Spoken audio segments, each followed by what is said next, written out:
Today's guest is Gabe Cohen, founder of Discovery Cafe, executive director of Kings and Priests Ministry. He's a chaplain, peer recovery coach, and a man who's walked through incarceration, homelessness, and addiction. Gabe, I want to start by going back to the version of you before all of this, before recovery, before Discovery Cafe, when life looked a lot different. Sure. I mean, I'm turning into an old man, so it could be a really long story. I'll try to give you the shortest version. Um, but that I think hits all, the pertinent bullet points for my lived recovery experience. If that's fair, how's that sound? Yeah, yeah. When you look back at your earlier life, what were some of the key forces that shaped your choices? Sure, that's a great question. Um, all right, so let me start off by saying I grew up in uh, suburbia, middle class Long Island. I'm originally from New York. Um, we're out in Colorado now. I've been out here over 30 years, but I grew up in New York, and my parents didn't use drugs or alcohol. It wasn't really an issue in our house. But I do come from a family of Holocaust survivors. All my grandparents. I'm from a Well, my mom's parents were German Jews that escaped the Nazis, and then my dad's parents were Polish and Hungarian Jews.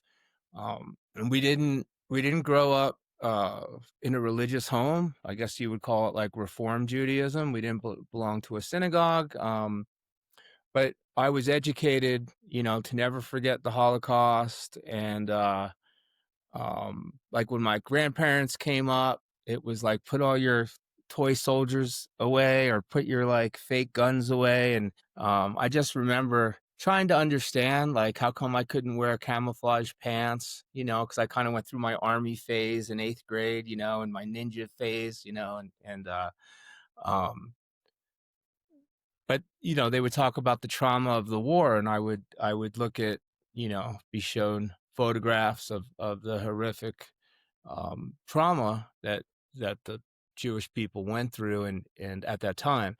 Um, so I think just some like generational type trauma, and then I also experienced, although I wasn't aware of how it would really impact my life until I got older and got into therapy and stuff. But I had some sexual abuse, Hmm. from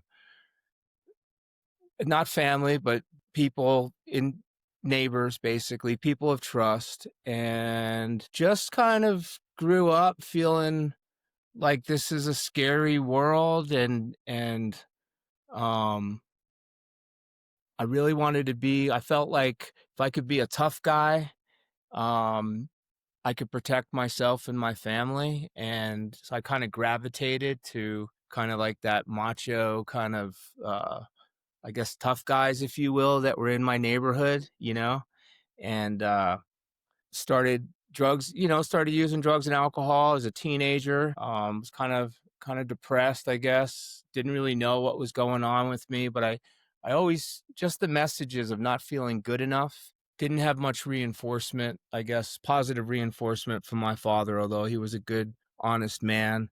But worked a lot. He was a salesman in New York, and worked long hours, long days. Didn't see much of him growing up.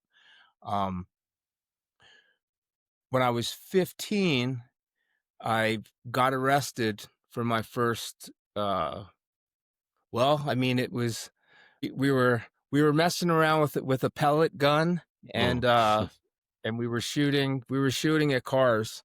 Um I was a knucklehead kid, and doing stupid stuff, and I got arrested for shooting somebody when I was 15. That was my first, encounter with law enforcement.